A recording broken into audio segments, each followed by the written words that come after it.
The dress did not zip. That was the simple physical fact of the matter. The seamstress, a small Korean woman named Mrs. Cha, who had been in this bridal atelier for 20 years, and had the particular discretion of someone who had witnessed every human drama that fabric could frame, pulled the zipper to the midpoint of Zara Ose's back and stopped. She did not say anything. She did not have to. The silence in that fitting room was louder than anything that would follow it. Zara stood in front of the floor-length mirror in the dusty rose bridesmaid gown that her sister Bianca had chosen for the 6 women standing beside her at the altar, and she looked at herself, and she breathed, and she waited for whatever was coming because she could feel it gathering in the room, the way weather gathers before it decides what kind of storm it wants to be. Bianca was behind her. Zara could see her in the mirror's reflection, her older sister in her white bridal robe, with her hair half-pinned and her face doing the thing it did when it was preparing a cruelty it intended to pass off as honesty. Their younger sister Tola stood to Bianca's left, phone in hand, already smiling at the corner of her mouth, with the private, delighted anticipation of someone who has been waiting for exactly this. The other bridesmaids, 3 friends of Bianca's from university who had always treated Zara with the pleasant surface politeness of people who had decided she was not relevant, stood in various states of already fitted pink and watched with the careful blankness of people who wanted to see without being seen seeing. "Well," Bianca said. She said it the way people say well when they don't need to say anything else, when the word is just the bow on the package. Mrs. Cha stepped back slightly and adjusted a pin on her wristband and said nothing, and looked at a point on the wall. Zara met her own eyes in the mirror. She had her mother's eyes, everyone said so, deep and brown and shaped like questions. She had learned not to make them look like questions in rooms like this one. She made them look like walls instead. "I told you 6 weeks ago," Bianca said, still in that pleasant, helpful voice that had been the delivery mechanism for every wound Bianca had ever given her. "I told you the sample size only went to a 14, and you said that was fine. I said I would handle it. You said you were doing the thing." Bianca gestured vaguely. "The diet, the plan, whatever you were doing." Tola made a sound. The kind of sound that came from behind closed lips and meant she was preventing a laugh from escaping prematurely. "I can let it out," Mrs. Cha said, to the general room, professionally. "At least 2 inches in the back seam. It won't be visible from the front." "That's not the point," Bianca said. "The point is, it should have fit. Every other bridesmaid is wearing the same dress, and it fits every other bridesmaid." Zara felt the specific heat of that sentence. Not the words individually, the architecture of them, the way every other bridesmaid worked as a category specifically designed to exclude her. She had been every other bridesmaid's exception all her life. The girl who didn't fit the size, the daughter who took after the other side of the family, the one who ate the same plate as her sisters, and still came out differently shaped, as if her body had decided on its own terms who it wanted to be, and had not consulted anyone.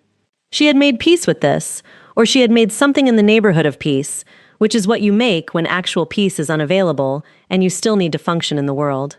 She kept her eyes on her own in the mirror. She did not look at Bianca. "We're going to have to talk about the photos," Bianca said. "I don't want the photos to look uneven." One of the university friends, the one named Cressida, who wore her hair in a sleek ponytail, and had never once directed a full sentence at Zara, in 4 years of knowing her, covered her mouth. It wasn't exactly covering a smile, but it wasn't not that either. "I'll step out," Zara said. Her voice was level. She had worked on that. The level voice. The steady hands. The breathing that stayed inside its lane. "You don't have to," Tola started, in the tone people use when they want to keep the scene going under the cover of good intentions. "I'll step out while Mrs. Cha takes the measurements she needs," Zara said, "and then I'll get dressed, and I'll see you at dinner Sunday." She looked at Bianca in the mirror. One moment, clean and direct. Bianca looked back with the expression of a person who has inflicted exactly the wound she intended, and is mildly surprised the patient is still standing. Zara reached for the folded screen in the corner. She stepped behind it. She let Mrs. Cha help her with the zipper. She dressed with the careful, deliberate movements of someone who is holding a great deal of something and has decided that nothing in this room will make her put it down in front of them. She came out from behind the screen with her coat on and her bag on her shoulder, and she said, to Mrs. Cha, warmly and correctly, "Thank you. Sunday then." She walked out of the atelier onto the cold Seoul afternoon, and she stood on the pavement with the traffic moving past her, and the wind off the Han lifting the ends of her braids, and she stood there for 60 seconds and let her face do whatever it needed to do. Then she squared her shoulders, then she walked to the bus stop. Behind her, through the glass of the atelier door, she did not see Bianca turn to Tola and say, quietly and with the specific satisfaction of a small woman who has won a small war, "I told Mum she was going to be a problem." She did not hear it. She was already gone. She had learned to leave rooms before the last word. She had learned this because staying for the last word never once changed anything, and she had stopped doing things that didn't change anything. She thought, on the bus home, about the dress, about the gap at her back, about the fact that she had genuinely tried. She had been doing the thing, the careful eating and the longer walks, and the particular discipline of a woman who has been told her whole life that her body is a problem to be managed, rather than a home to be lived in. She had tried, and her body had remained exactly what it was, because bodies do that, because bodies are not moral failures or aesthetic errors, they are just bodies, and hers had decided years ago what it was going to be, and it was warm and curved and capable of extraordinary things, and she loved it on her best days, and on her worst days she stood in fitting rooms, and let silence do its damage, and then got back on the bus and went home. She unlocked her apartment door, she made tea, she stood at the kitchen window with both hands around the mug and looked at the city and thought about nothing for a long time. Then she put her mug in the sink, picked up her work bag from the chair, and opened her laptop. She had an event brief to finalize. The Kangsu Grand Hotel was hosting a major corporate retreat in 2 weeks, the largest booking she had coordinated in her 3 years as events coordinator, and the client had sent 17 emails with 17 slightly different versions of what they required, which meant that tomorrow, when the lead representative arrived for the pre-event walkthrough, she needed to have a document that reconciled all 17 versions into something coherent and actionable. She had been building it since Wednesday. She worked on it until midnight. The tea went cold. She didn't notice. When she finally closed the laptop and lay in bed, she stared at the ceiling for a long time, and she thought, "I am very good at my work." She thought this not with pride particularly, but with the clean, factual certainty of something she knew to be true because she had tested it repeatedly. She was excellent at making complicated things work. She was excellent at anticipating what people needed before they knew they needed it. She was excellent at the kind of invisible competence that holds large events together at the seams. Nobody had ever said this to her the way she needed to hear it, but she knew it. And that knowing was the thing she carried to bed with her every night in this city, where she had built a life that nobody in her family fully understood and nobody in her family had ever asked about. The pre-event walkthrough was scheduled for 10 in the morning. Zara arrived at 8:45. This was not unusual. She always arrived early to events she was coordinating, because the first hour of any venue was the most honest one, the hour before the polish went on, when you could see what was actually there and what would need managing. She walked the ballroom first, then the breakout conference suites, then the rooftop garden that the client had requested for the welcome reception, testing the sound from 3 different positions and making notes on a clipboard with the focused efficiency of a woman in her element. The hotel's general manager, a tall Ghanaian Korean man named Mr. An, who had hired her 3 years ago, based on the quality of her written proposal alone, and had never once regretted it, passed through the ballroom at 9:15 and nodded at her clipboard. "The Re Industries team lands at 9, he said. "Their representative is doing the walk at 10. I want this airtight." "It will be," she said. "The audiovisual contractor is 40 minutes late from yesterday's tech check. I've already called them. They'll be here before the client arrives." Mr. An looked at her for a moment, with the expression he wore when she had anticipated something he was about to raise. He did this regularly, and she had learned to accept the expression as his version of praise. "The lead representative," he said, consulting his phone, "it's not their usual team. It's the CEO himself, Seo Min-jun." She wrote something on her clipboard. I know who he is," she said, not dismissively, but with the particular patience of a person, clarifying that the briefing has already happened. She had done her research the night she received the booking confirmation. Seo Min-jun, 38 years old, chairman and CEO of Re Industries, one of the largest privately held conglomerates in South Korea. Technology, logistics, real estate. Revenues that made the number she was paid annually seem like a rounding error. He was known in business circles as someone who did not take meetings for social reasons, who did not attend events he had not personally greenlit, and who had a reputation for the kind of intelligence that expressed itself as stillness rather than activity. She had read 2 profiles of him in business publications, and both of them had used the word precise in ways that suggested it was doing a great deal of work. She was not nervous. She was prepared, which was her answer to most things that other people would have used nervousness for. She was standing in the welcome foyer at 9:58, clipboard in hand, when the hotel's glass doors opened and he walked in. He came with 2 people, a younger man with a phone and an older woman with a tablet, both of whom moved with the particular efficiency of staff who have learned to keep pace with someone who doesn't slow down for weather. Seo Minjun himself was taller than the business profiles suggested, not dramatically, but there was something about the way he occupied space that made you recalibrate your initial estimate upward. He was dressed simply, dark trousers, a gray shirt, no tie, a coat he handed to the younger man without looking at him, and the simplicity of the clothing made him more, rather than less imposing, the way very good things don't need decoration. He was looking at the foyer when he came through the door. Not at his phone, not at his team. At the space itself, with the quiet attentiveness of someone who forms opinions quickly and without assistance. He crossed the foyer to her and stopped at a distance that was professionally appropriate and said, in Korean first, and then in English because she had stepped forward, Seo Minjun. I'm here for the 10 o'clock. I know, she said. Zara Osei. I'll be managing your event. He looked at her, not appraisingly, not the way some men looked at her as a corrective to expectation. He looked at her the way he had looked at the foyer, like he was taking accurate inventory. You coordinated the site proposal document, he said. It was not a question. Yes. The acoustic layout in Section 3 was different from the standard template. The standard template was wrong for your configuration. You have 2 simultaneous breakout sessions that share a wall.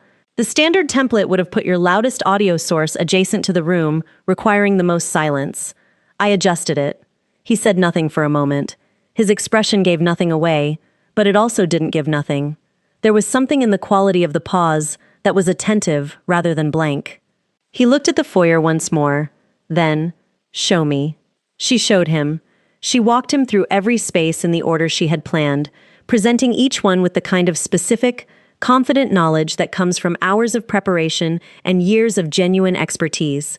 He asked questions, good questions, the kind that told you the person asking had already thought through the obvious problems and was now probing for the ones underneath. She answered each one directly and completely, without filler, without performance. Twice he stopped walking and looked at something she had pointed out, some detail of positioning or acoustics or traffic flow, and stayed with it for a moment longer than she expected, like he was testing the reasoning rather than just accepting it. She did not rush him. She waited. She was good at that too.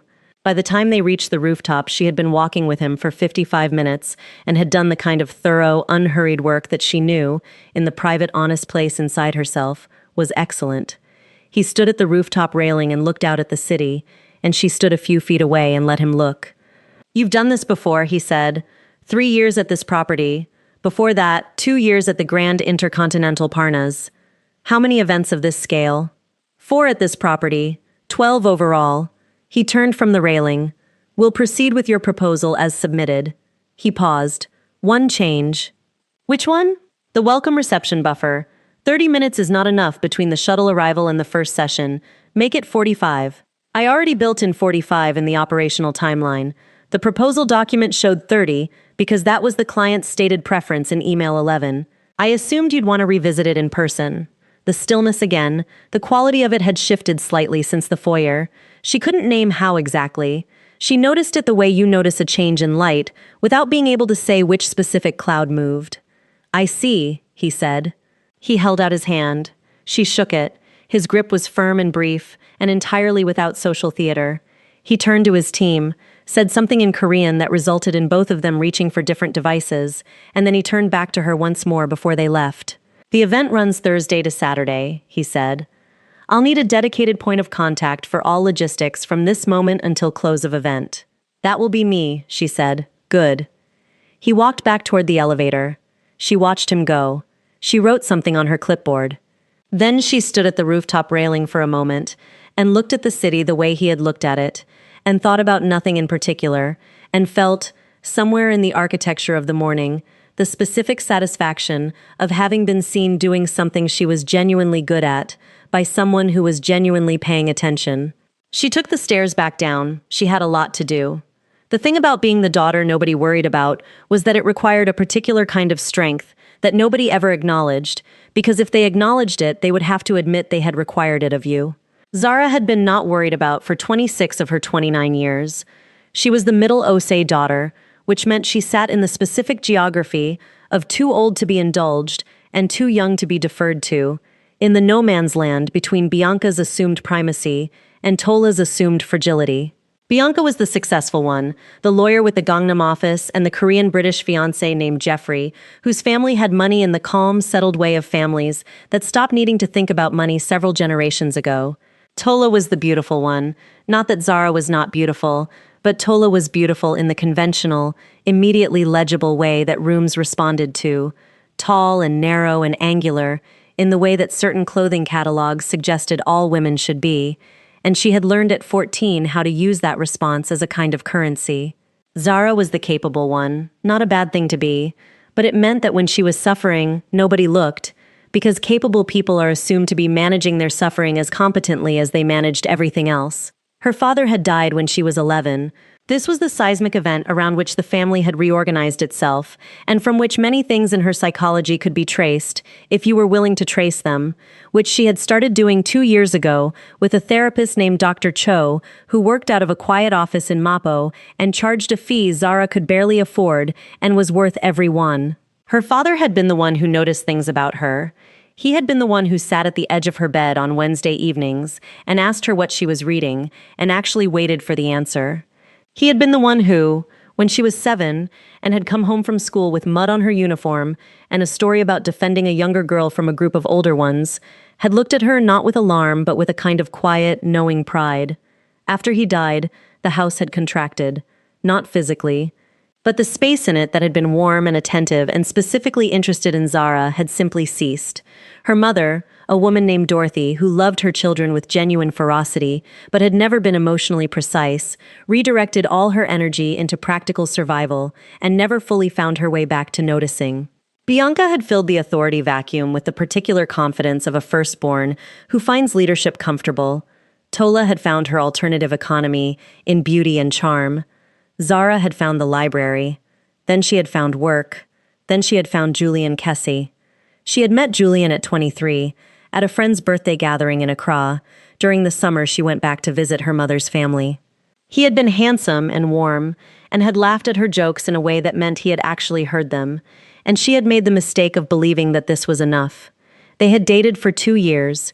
He had moved to Seoul for work. She was already here, and for a while the city had been something they shared. Then it became something that belonged to his ambitions in a way it never quite belonged to hers in the version he had decided to value. He had said, near the end, that he needed someone who fit more easily into the spaces he was moving into. He had not said what he meant by that. He had not needed to. She had looked at him across the restaurant table where they were having what she had not known was a breakup dinner until it was already happening, and she had understood, with the precise intelligence that had always been hers, that Fit was doing a great deal of work in that sentence, and none of it was about her personality. She had walked out of that restaurant with her head up. She had cried in the cab. She had called her therapist the next morning. That had been 14 months ago. She was doing better. She was doing, she thought, genuinely better. Not performed better. Not the better that is a performance for other people so they stop checking. The actual kind. The slow, unglamorous rebuilding of yourself that happens in the small daily decisions to keep going and keep expecting good things even when the evidence is complicated. She thought about this sometimes at the hotel, in the moments between events when she was standing in a quiet corridor with a clipboard and a radio and a timeline, being excellent at a job that nobody outside the building knew she did. She thought about what her father would have said about all of it. She thought he would have said, "Keep going, Zara girl." He had called her that, Zara girl. Like the word girl was a specific and precious thing he had chosen for her alone. She kept the memory of that in a place that nothing that happened in bridal fitting rooms could touch. That was where it lived. Behind the level voice and the steady hands and the 3 years of building a life that was entirely her own, in this city that had taken her in and asked nothing of her except that she show up and do the work. She was very good at showing up. She was very good at doing the work. And somewhere on the other side of this particular week, with the wedding approaching and the corporate event arriving and the city moving around her in all its indifferent brightness, she was going to be fine. She knew this. She had always known this. She had just needed a minute with the tea and the window and the quiet to remember it. She thought about Seoul itself sometimes, about the decision to stay after Julian left, which had felt at the time like either the bravest or the most stubborn thing she had ever done, and which she now understood was simply the truest. She had not come to this city for Julian, not really. She had come for the version of herself that Seoul seemed to make possible. The version that woke up early and took the long route to the metro just to pass the flower vendors setting up along the Han. The version that had learned enough Korean to have full conversations with Mrs. Cha at the dry cleaner on her street, who was not the same Mrs. Cha as the one in the bridal atelier, but who had the same quality of quiet discretion and who always asked about Zara's week, with the genuine interest of someone who had decided she was worth asking about. The version of herself that had, slowly and without ceremony, built something in this city. Not perfect, not uncomplicated, but hers. She had a favorite bench in Yoido Park. She had a coffee order at a cafe near the hotel that the barista remembered without being told. She had 3 colleagues at work she trusted with the mechanics of her actual life, which is a kind of intimacy that forms slowly and holds better than most. She had the apartment with the kitchen window that she stood at in the evenings. She had Dr. Cho on Thursday afternoons. She had the work, which was always excellent, and which was, if she was being fully honest with herself in the way Dr. Cho was slowly teaching her to be, the place she felt most like her complete and unedited self. She was not waiting to be rescued. She was not waiting for anything. She was in the middle of something, the middle of building a life, and the middle of things is where most of the actual living happens if you let it, and she was learning, day by day and week by week, to let it. Amara Asante arrived on the Wednesday before the Re-Industries event with a carry-on she had somehow compressed 2 weeks of living into and the very specific energy of a woman who has decided that wherever she is landing is going to be better for her, having arrived. She was Zara's oldest friend, the kind of oldest that predates memory, their mothers having been flatmates in London before either of them existed. She was based in Lagos now, running a brand consultancy that she had built from a one-person operation in her spare bedroom into something with 11 employees and a client list that made her passport do things it had not expected. She came to Seoul twice a year. Each time she stayed 2 weeks, and the 2 weeks felt like 6 months in the best possible way, the way certain people compress time by the quality of attention they bring to it. She dropped her bag inside Zara's front door, looked at her with the specific X-ray vision of a friendship that had survived 24 years and 2 continents, and said, "Tell me about the fitting." Zara, who was standing at the stove making jollof, because Amara always wanted jollof, and because cooking was one of the things that kept her hands and her mind simultaneously occupied, said, "How do you know about the fitting? Your mother called my mother."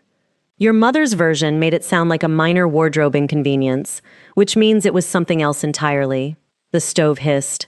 Zara turned the heat down. "Sit down," she said. Amara sat. Zara told her. Again she told it without drama, without the editorial additions that the story could easily have accommodated. She told the facts of it, the zipper, the silence, Bianca's voice in the pleasant register, the photo's comment, the exit. Amara listened all the way to the end without speaking, which required visible effort because Amara's natural state was responsive, and the effort of not responding had created a very specific tension in her jaw by the time Zara finished. When she finished, Amara was quiet for a full 10 seconds. Then she said, "Photos." That's what she said. She was worried about the photos looking uneven. "Yes." Another pause. Bianca is going to spend 20 years telling people she's supportive of body diversity, and you know that, right? I know that. And Tola? Tola is Tola. Amara pressed her lips together. I'm not going to say what I want to say. I know. I'm physically stopping myself. I appreciate that. It is requiring a lot from me. Zara smiled. The real one, not the professional one. The one that moved all the way up. Amara had this effect on her, a direct line to the version of herself that still found things funny, that could sit in the middle of a genuinely difficult situation and locate the specific absurdity of it without dismissing the pain. That was the gift of being known, of having someone who had watched you grow up and had decided, with full information, to stay. The jollof was finished. They ate at the kitchen table with the city out the window, and Amara ate with the serious dedication she brought to good food, and said, between bites, "You're going to that wedding, you know." "I know, and you're going to look extraordinary." I was thinking the same thing. Not different, not smaller, not adjusted. Extraordinary on your own terms. Amara, I need you to say it back to me. Extraordinary on my own terms. Say it like you mean it. I mean it. Amara pointed her fork at her. You have always been the most interesting person in any room Bianca has ever put you in. You know that, right? She knows it too, which is why she spends so much energy on the architecture of comparison. Zara set her fork down. The CEO comes Thursday. Tell me about the CEO. She had not meant to tell Amara about Seo Minjun. There wasn't really anything to tell. He was a client. He had come for a walkthrough and had been thorough and had asked good questions and had approved the proposal with one revision that she had already anticipated, and the entire interaction had been professional, and that was the end of what there was to say. She said all of this to Amara. Amara listened with an expression that did not change, but whose quality shifted in a direction that Zara recognized as Amara having an opinion she was temporarily withholding. What? Zara said. Nothing. You have a face. I always have a face. This is a specific face. I was just thinking, Amara said carefully, in the tone of someone choosing their words with the precision of someone diffusing something, that the way you just described a client interaction is the most animated I've heard you sound in 14 months. Zara picked up her fork. He asked good questions, apparently, about acoustics. Very romantic. Amara, I'm eating my jollof. They cleaned up together and talked about other things. Amara's newest client, the situation with her sister-in-law, a film they had both watched independently and had strong feelings about. Zara made tea. The evening settled around them with the ease of a friendship that doesn't need to entertain itself. When Amara went to bed at 11, she paused in the hallway and said, "The wedding is in 3 weeks. We have time." Time for what? But Amara had already closed the bedroom door, and Zara could hear her phone buzzing with the accumulated notifications of a person who was always reachable and always slightly overwhelmed by it, and she stood in the kitchen with her tea and smiled at nothing in particular and felt, for the first time since the bridal atelier, that she was going to be fine in a way that was more than performance. She had known it before, now she felt it. The next morning Amara came with Zara to a boutique in Sinchon that Amara had found at 11 at night on her phone, lying on her stomach on Zara's guest bed, in the way she had lain on beds since they were children, her feet in the air and her attention entirely committed to whatever was on her screen. The boutique was small and owned by a Senegalese French woman named Delphine, who made things to order and had an eye for the specific mathematics of dressing bodies that were not built for apology. She looked at Zara for a long moment when they walked in, not the way people sometimes looked at her, not the cataloging, corrective look, but the considering look of an artist studying a subject. "Your sister's wedding," Amara said. "She needs something for the bridesmaid dress, and also something that erases every terrible thing anyone has said to her in a fitting room." Delphine smiled slowly. "That I can do." They spent 2 hours. Delphine brought things she had not been asked for, and some of them were exactly right, the way things are when someone is genuinely good at reading what a person needs, rather than what they've asked for. Zara tried on a gown in a deep, warm burgundy, with a neckline that framed her collarbone, and a cut that moved when she moved. That was her body's partner, rather than its editor. She stood in Delphine's mirror and felt something she had not felt in the bridal atelier mirror. Not defiance, not armor, just herself. Just Zara Osei, in a room that had decided she was worth dressing well, standing in something that had been made for exactly this shape. "That one," Amara said from behind her. Her voice was very quiet. "That's the one." Zara looked at herself for another moment. She thought about the photos comment. She thought about Bianca's pleasant voice, and Tola's suppressed laugh, and Mrs. Cha's professional silence, and she thought about all of it, and she looked at herself in that mirror, and she thought, "I am not a problem to be solved. I am not an exception to be managed. I am Zara Osei, and I am standing in a room where someone made something beautiful and offered it to me without reservation, and I am going to wear it, and I am going to stand in every photograph, and I am not going to apologize for a single inch. She did not say this out loud. She didn't need to. Amara knew, Delphine knew, and she knew it herself, which was the only knowing that ultimately mattered. They paid for the gown and walked out onto the street, and the day was cold and bright, and Amara linked her arm through Zara's and said nothing at all, which was its own form of everything. The Thursday of the Re-Industries event arrived with the specific efficiency of a well-planned morning. Zara was at the hotel at 7. She ran the team briefing at 8. 20 minutes, every detail confirmed, every contingency named. By 9, the registration desk was set. By 9:15, the first shuttle from the airport had confirmed its ETA. She was standing at the entrance foyer at 9:47 when the fleet of cars arrived and the first wave of Re-Industries executives came through the doors in the organized stream of a company whose people had done this before. Seo Minjin came in the fourth car. She knew this because she had the itinerary and because she was very good at her job, not because she had been watching. He came through the doors and stopped, the same way he had stopped in the foyer during the walkthrough, taking accurate inventory, and then his eyes found her at her station, and he crossed the space between them with the same unhurried certainty he had moved with before. Ms. Osei, Mr. Seo, everything is on schedule. Your suite is ready. The opening session begins at 11 in the main ballroom. I've left the morning free for arrivals as requested. The shuttle from Incheon, already confirmed, delayed by 12 minutes. I've adjusted the pre-session buffer to absorb it. Nobody will notice. Something moved in his expression. That small, rapid thing she had noticed during the walkthrough. You anticipated the delay. I watched the inbound flight boards from 6 this morning. There was a ground hold at Incheon at 5:42. 12 minutes was the likely ripple. He looked at her for a moment, then, have you eaten? She blinked. It was not a question she had expected. I'll eat after the opening session. You've been here since 7. That's how events work. That's how this event works. Get something from the breakfast service before 11. It was not a suggestion. It was not unkind. It was the specific directness of a person who had assessed a situation, reached a conclusion, and stated it. She looked at him. I'll manage the timeline. I know you will, he said. Get something to eat. He walked toward the elevator bank.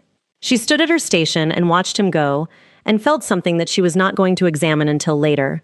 A small, precise warmth in the chest that had nothing to do with the breakfast service, and everything to do with the last 12 months of being seen, or not being seen, and the particular quality of being noticed by someone who was not looking for anything from you in return. She ate a croissant at 10:47 while reviewing the afternoon breakout schedule. It was the best croissant she had eaten in a while. She did not think about why. Seo Minjin watched people. He had done this all his life, and it had made him, at various points, an excellent student, an effective negotiator, and a genuinely good reader of the rooms he moved through. He watched people not with the calculating precision that people assumed when they observed his silence, but with the genuine curiosity of someone who found other people endlessly more complex than most situations required you to believe. He watched Zara Osei for 3 days. He watched her on Thursday during the opening session when she was stationed at the back of the ballroom with her radio and her tablet and her clipboard, and she anticipated the technical failure in the lapel microphone of the third presenter by producing a replacement from her kit, 20 seconds before the presenter himself realized there was a problem, handing it to the AV technician with a brief, specific instruction that solved the issue without interrupting the session's momentum in any direction. He watched her on Friday morning when one of his senior directors, a man named Director Beck, who had a history of treating support staff with the comfortable authority of someone who had never had to be one, spoke to her in a tone that was not appropriate for the way she had solved his problem, which had been a scheduling conflict he had created himself by double-booking 2 sessions, and he watched her receive the director's tone without dropping her own, without the flinch or the collapse, or the overcorrecting brightness that most people deployed when someone in a position of authority was being unreasonable. She had simply looked at Director Bake with the calm attention of someone whose self-possession did not require external validation to maintain, and said, I've resolved the conflict. Both sessions will run as needed. Is there anything else? Director Bake had said, there was nothing else. She had turned back to her clipboard. Minjun had watched the back of Director Beck's neck acquire a slight color that meant the man understood he had behaved badly to someone who had not deserved it, and was processing this with the particular discomfort of someone unused to the experience. He said nothing to Director Beck about it. He filed it. He watched Zara on Friday evening, when the social dinner ran 90 minutes longer than scheduled, because the client relationships being built in the room were the kind that justified the overtime, and she absorbed the extension without a visible seam in the event's execution, keeping the catering staff synchronized, and the service smooth, and the transition to the after-dinner reception seamless, as if she had planned for exactly this length all along. He suspected she had planned for exactly this length all along. He watched her on Saturday morning, the event's final day, when she was standing in the corridor between the breakout suites with her radio in hand and her eyes moving between her tablet and the two-room doors, with the quiet, comprehensive attention of someone managing 5 things simultaneously and making it look like one. He had been on his way to a call. He stopped. She didn't notice him immediately. She was fully in the work, her face in the focused, present state of someone who was doing something they were genuinely good at, and knew it, and had no audience in mind. Then she looked up and saw him, and adjusted, slightly, the way people adjust when they realize they have been observed. Not with embarrassment, but with the awareness of being seen. "The morning sessions are running on time," she said. "I know," he said. "I was watching." A pause. "The particular kind. Your team is good," she said. It was the first personal observation she had offered him. "What makes you say that?" "They prepare. Not just for the agenda items, for the things that don't go on the agenda. Your CFO spent 40 minutes in the garden this morning with the director from the Incheon office. That's not on the schedule. They needed the informal time and your team made room for it without being asked. That kind of culture comes from the top." He looked at her. "You've been watching my team. It's my job to watch everything in this building while you're in it. You watch differently than most people in your job." She considered this. "How so?" "You look for what's actually happening, not just what's supposed to be happening." She said nothing for a moment. "Then I learned early that those are usually different things." He thought about asking what she meant. He decided to wait. Some things were worth waiting for. "The event closes at 3, she said. "Checkout is coordinated. Shuttle confirmation is updated. You'll have everything you need." "I know," he said again. She looked at him. He looked at her. The corridor was quiet, except for the low, muffled sound from the rooms on either side, the specific warmth of a building full of productive people, and he stood there for a moment longer than was strictly necessary, and she did not look away. "Miss Osei," he said. "Mr. Seo, after the close, if you're free." She waited. "I'd like to debrief on the event." She held his gaze for a moment. He returned it without performance. "I'm free at 4, she said. 4, he confirmed. He walked to his call. She watched him go for exactly as long as she allowed herself, which was 3 seconds, and then she looked back at her tablet, and the corridor, and the 2-room doors, and the work, which was still there, and still excellent, and still entirely hers. But for the first time in 3 days, the work was not the only thing in the room. There was a moment on Friday evening at the social dinner that he thought about afterward more than the others. The dinner had been running long, which was a good sign for the relationships in the room, and the catering staff was rotating the dessert service quietly along the outer edge of the room when he noticed Zara near the service entrance, speaking in low Korean to the head waiter, one hand on her radio, and her eyes moving between the table configurations. He was 3 tables away and couldn't hear what was being said, but he could read the conversation from its posture. The waiter had a problem he hadn't expected. She had already identified it. She was fixing it in the 4-second window before it became a disruption, and the waiter was nodding and adjusting, and the dessert service continued without a visible seam. It was a small thing, the kind of small thing that, if it went wrong, nobody would have noticed the origin of, and if it went right, which it did, nobody would notice at all. He noticed. He had spent 15 years building a company on the principle that the difference between excellent and merely good lives almost entirely in the quality of the small decisions made by people who understand what they're actually doing. He knew what that quality looked like.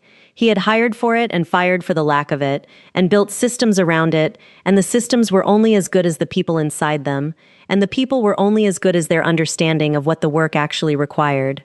He was looking at someone who understood, not because she had been trained to, because she genuinely saw. That was what he kept coming back to. in between sessions and in the car, back from a late call, and in the early morning before the Saturday programming began.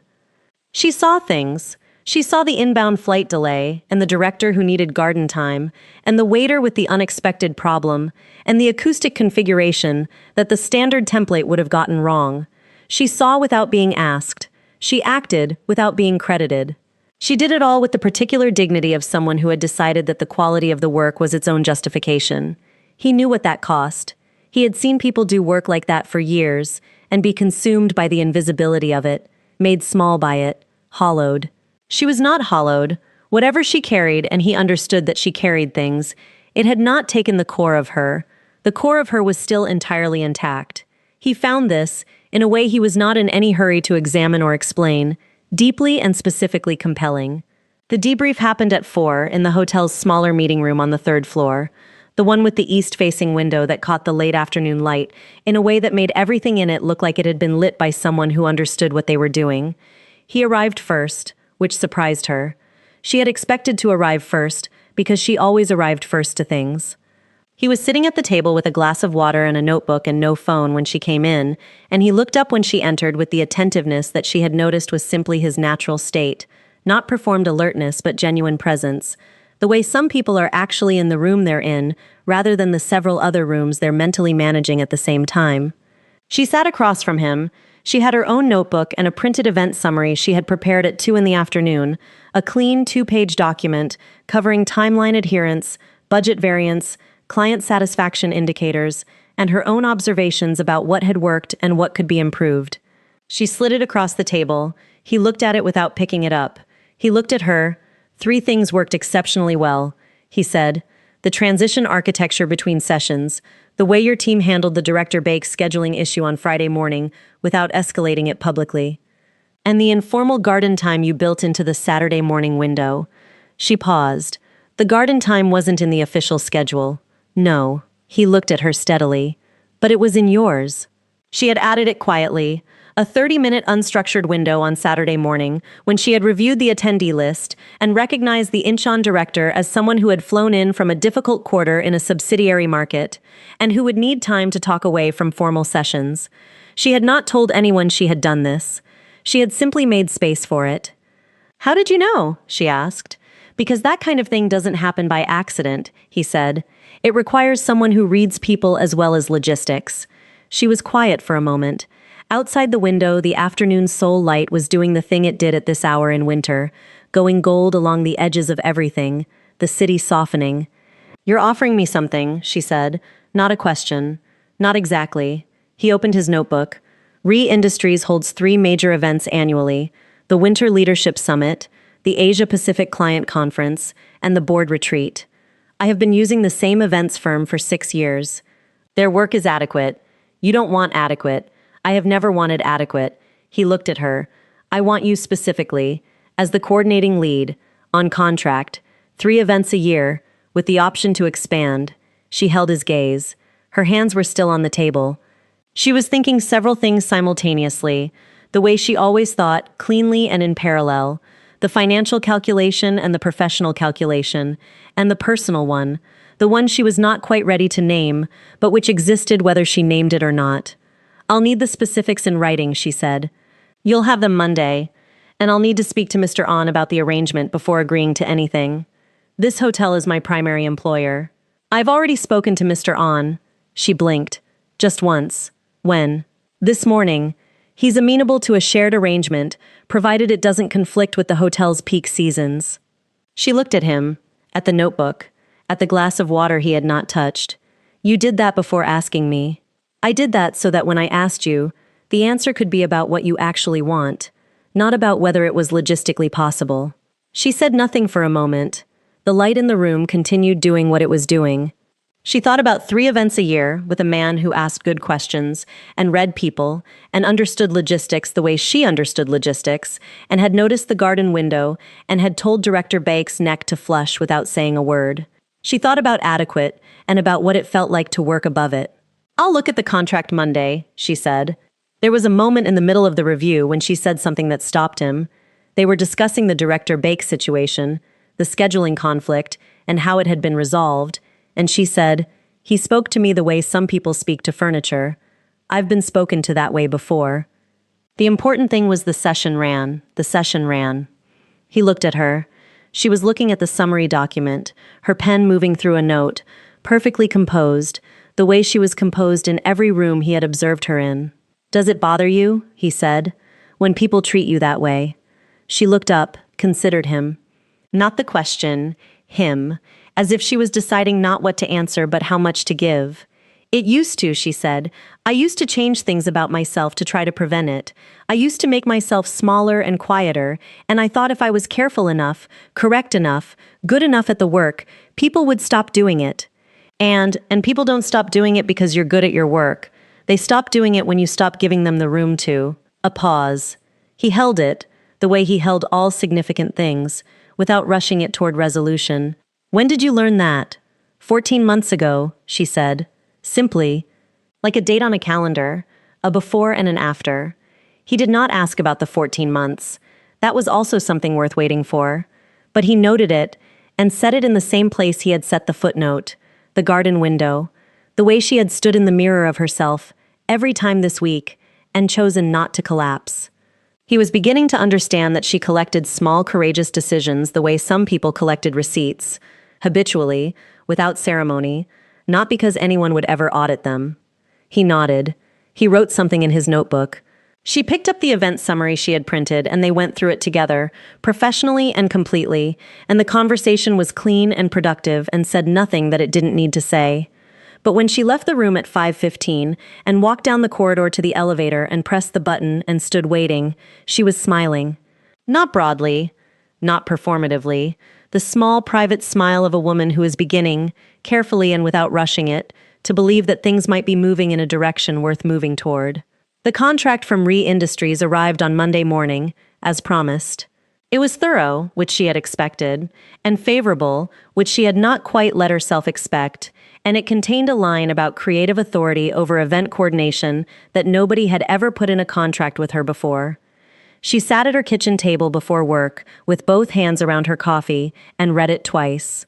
The second time she read it more slowly, at the line that said the coordinating lead retains full discretionary authority over on-site execution decisions, and she thought about what it meant to have that put in writing by someone who had watched her work for 3 days and understood, without being told, that the thing that made her excellent was the same thing that required protecting. She called Mr. On at 8:30. He confirmed the arrangement. He sounded in the particular way of a man who manages his emotional register carefully in professional contexts, pleased. She emailed the signed contract back to Ree Industries at 9:15.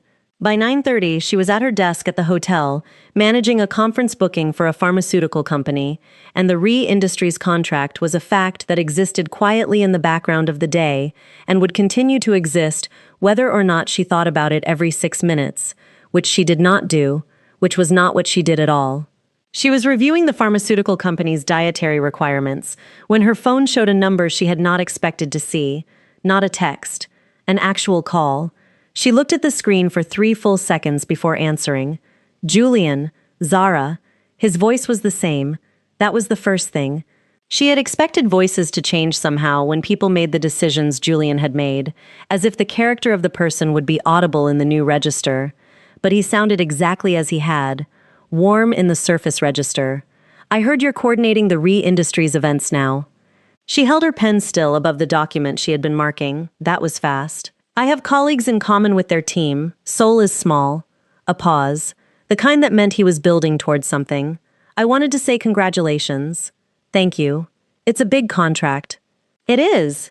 You've always been exceptional at this." She waited. She knew him. She knew the shape of his sentences, and where they turned. "I also wanted to say," he said, and here it came, the turn, "that I've been thinking about how things ended, between us. I don't think I was fair to you." The pen in her hand was very still.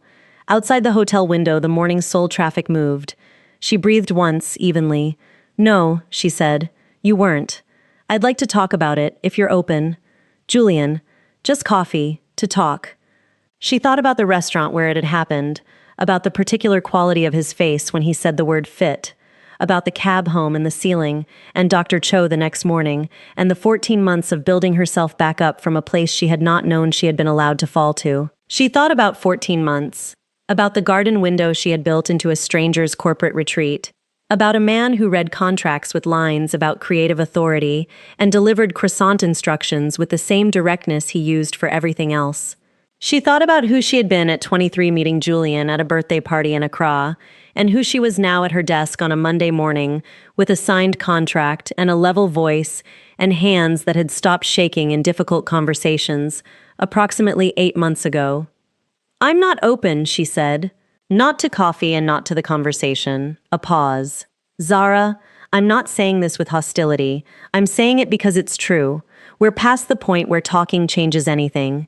You made a decision and I made mine, which was to keep going without you, and I've been going, and I don't want to stop and turn around." Silence. "I hope you're well," she said. "I mean that." She ended the call. The silence on the line had its own texture. She knew his silences. This one was the kind that came before a renegotiation, before the shift in approach when the first approach had not worked. She had spent 2 years recognizing that particular silence, without naming it, and now she named it clearly, the way you name things you are no longer afraid of. "You've changed," Julian said.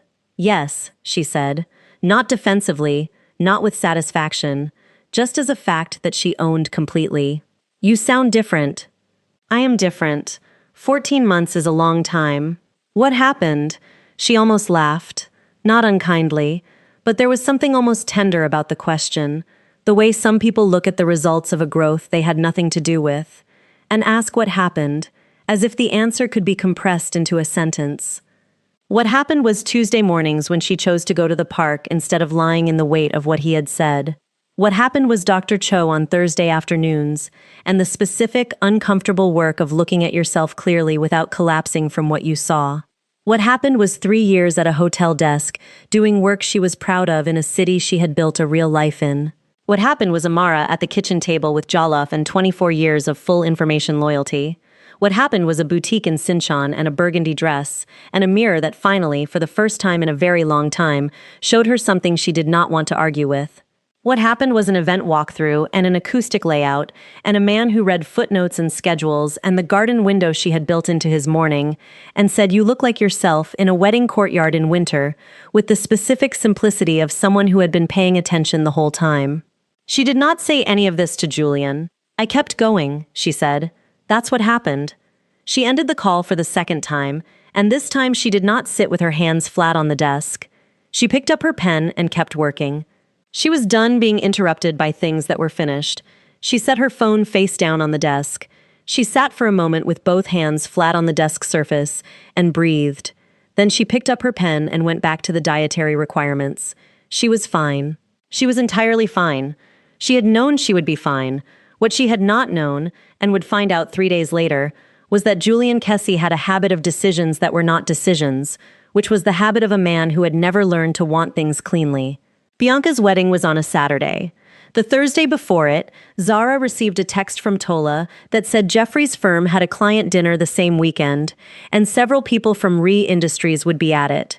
She did not know why Tola was telling her this.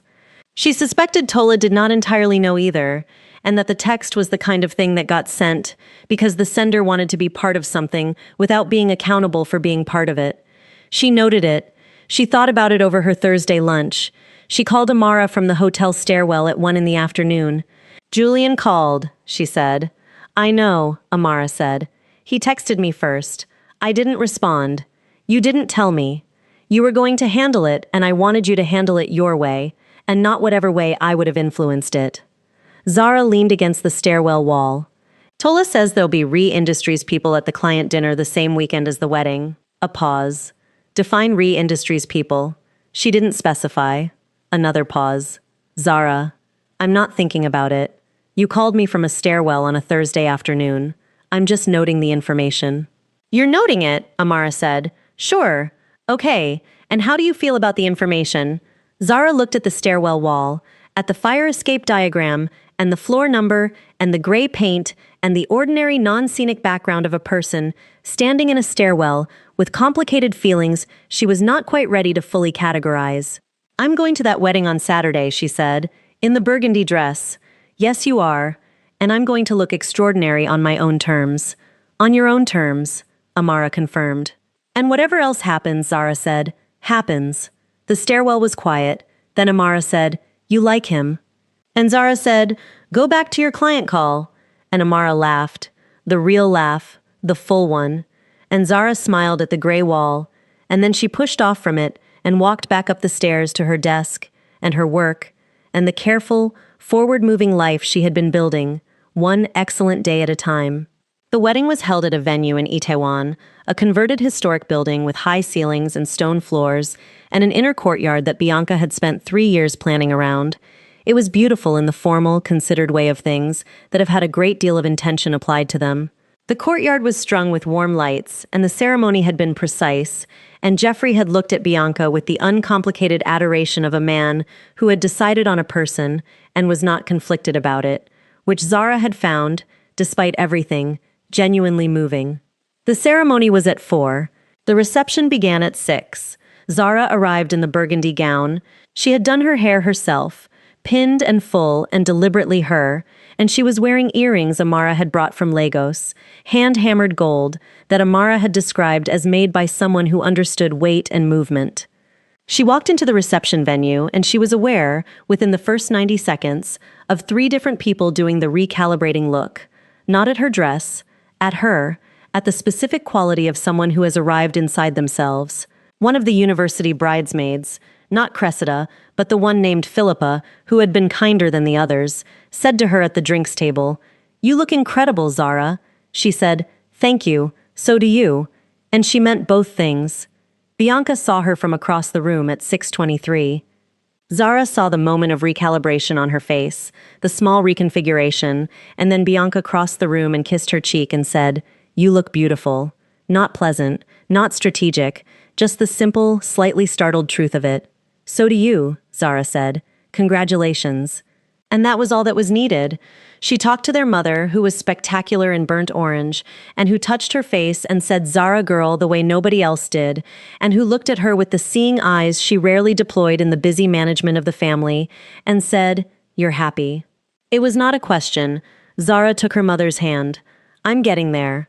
Your father would have been beside himself tonight. I know." He used to say, "I know." You always knew what he was going to say. He was consistent. Her mother laughed. The real laugh.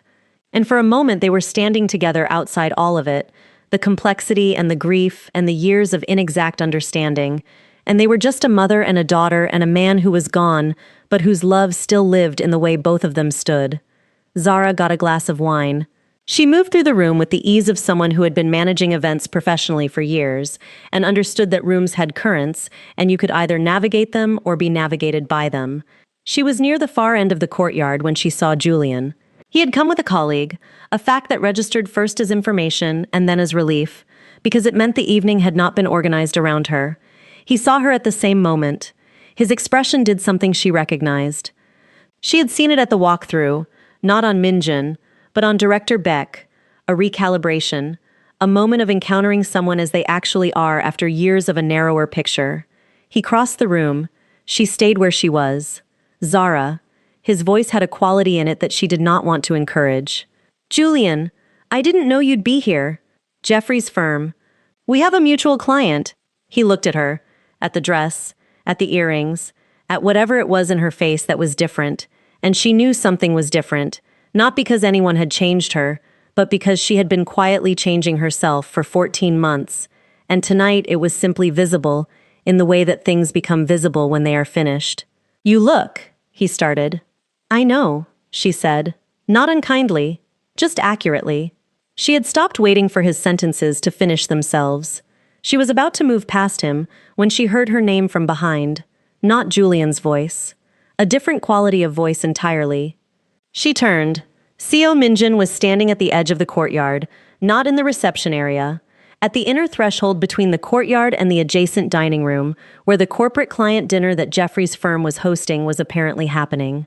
He was dressed for that dinner, dark suit, no tie, the same simplicity that always made him more rather than less present, and he was looking at her with the unhurried, verifying attention that she had learned was simply how he existed in spaces, and there was something in his expression that was different from any of the expressions she had catalogued during 3 days of the Re-Industries event. It was warmer, not performed, just the natural warming of a face encountering something it is genuinely glad to see. "Ms. Osei," he said. Julian went very still beside her. She felt it. The specific stillness of a man who has just had a context shift and is processing it poorly. "Mr. Sewo," she said, "I didn't realize the dinner was in this building. Nor did I that the wedding was." He crossed the courtyard to where she was standing, passing Julian without looking at him, the way people pass furniture. He stopped at a distance that was not professional anymore, and not quite personal yet, right at the edge of the threshold between those two things. "You look different," he said. She held his gaze.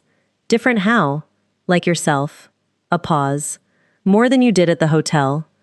She thought about the hotel, about the 3 days of being entirely in the work, and she thought about what he was saying, that there was a self visible tonight that had been present but compressed at the hotel, that the dress and the earrings and the wedding and her mother's hands had made more of her visible, and she thought about whether that was true, and concluded it was entirely true, and felt something shift in her chest that she was done trying to not name.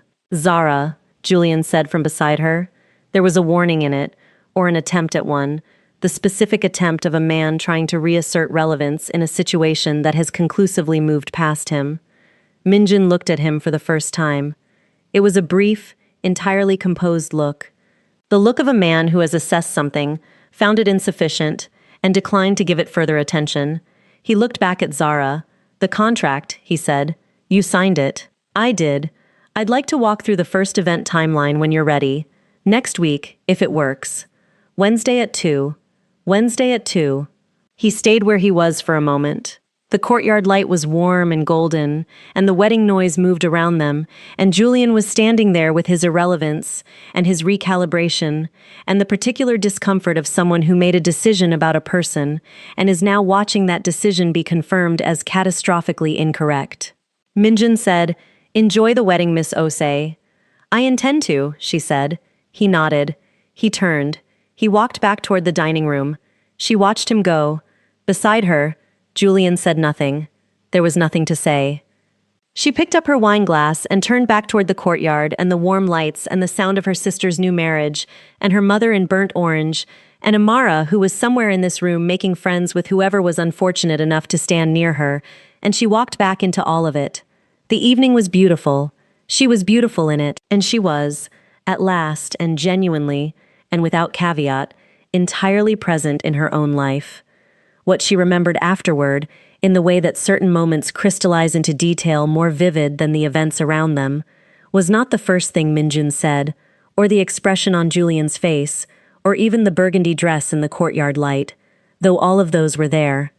What she remembered was the way he had moved, not rushed, not staged, the unhurried certainty of a person crossing a room because they had decided to, and the decision required no further justification. She had coordinated enough events to understand how people moved in formal spaces.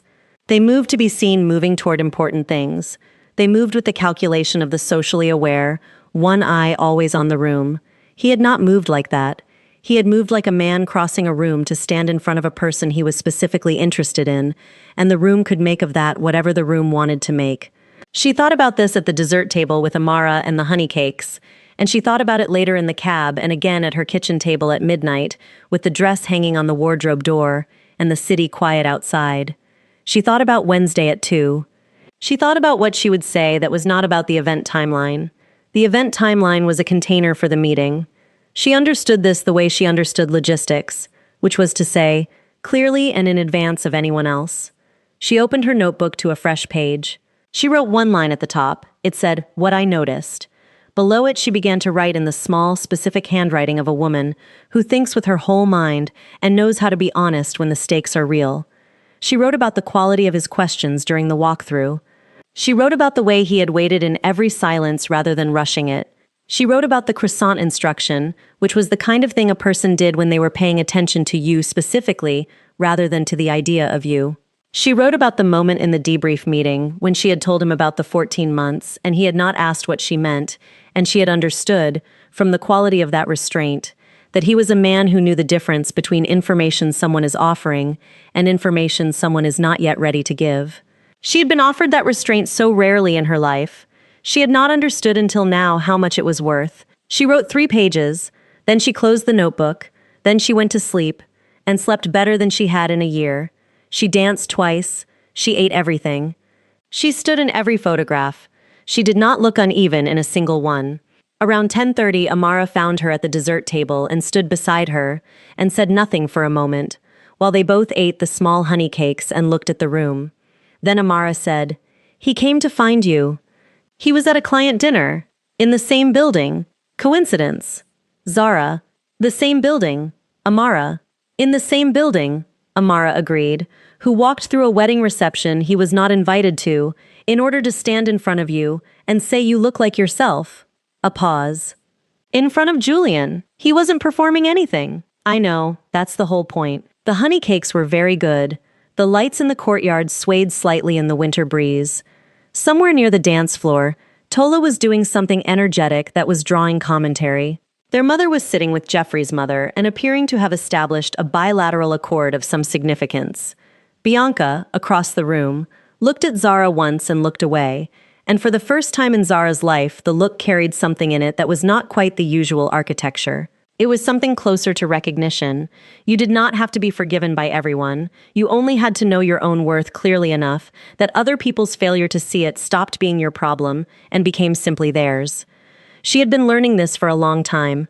Tonight she felt like she had finally fully learned it. She finished her honey cake. She thought about Wednesday at 2. She thought about a man who read things carefully and moved without performance, and had walked through a courtyard to say something to her that 12 people in her life had never thought to say. She thought about what it meant to be told, "You look like yourself," by someone who had been paying the kind of attention required to notice. She put her plate down. She went back to dance. She stayed until midnight. She went home in a cab with Amara, and they rode through the night city without talking very much, and the lights of Seoul moved around them, and Zara sat with her head back against the seat and felt the clean, specific satisfaction of a woman who has come through something, not past it, not away from it, but genuinely through it, changed and intact, and more fully herself for the having gone through. "Wednesday," Amara said, as the cab crossed the bridge over the Han. 2:00, Zara said. Amara was quiet for a moment. Then, "Tell him what you noticed about him too." Zara looked at the river, at the lights moving on it, at the city that had taken her in and become hers. "I'll think about it," she said, but she was already composing it. She had been composing it for 3 days, and 12 encounters and 1 debrief in a golden-lit room, and a contract line about creative authority, and a croissant she had eaten at 10:47 because someone had noticed she hadn't. She was composing it, and when Wednesday came, she was going to say it clearly, and without armor, and without making herself smaller, to make it easier to receive. She was Zara Osei. She was exceptionally good at her work. She had a favorite bench in Yoido Park, and a coffee order the barista remembered, and a burgundy dress made for exactly her body, and a friend asleep beside her in a cab, who had decided with full information to stay. She was the most interesting person in every room she walked into. She had just needed the right kind of attention to confirm what she had always, somewhere deeper than the fitting rooms and the Julian dinners and the Bianca pleasant voices, already known.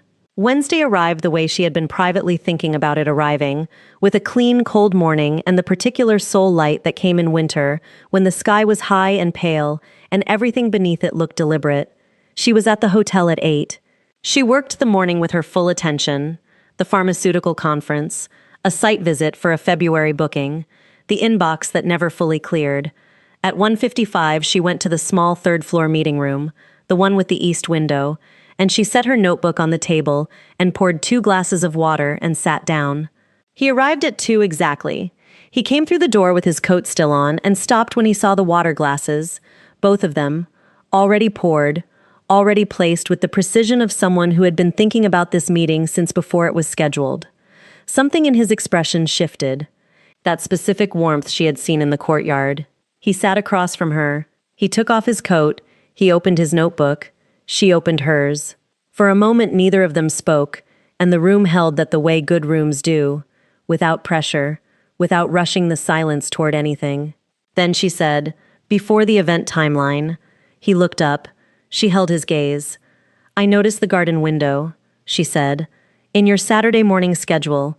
I put it there because one of your directors needed it. You could have asked me how I knew that. You didn't." He was still.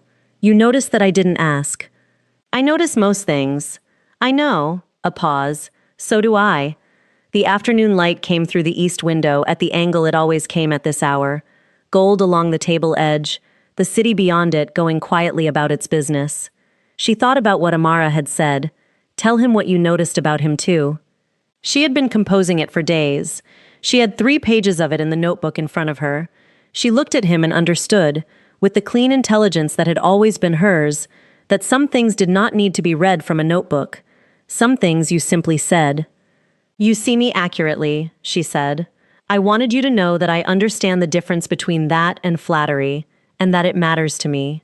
He held her gaze for a long moment. Then he said, quietly, "Good." He opened his notebook to the event timeline. She opened hers. They worked for 2 hours, carefully and completely, and the conversation said everything it needed to say, and a few things besides.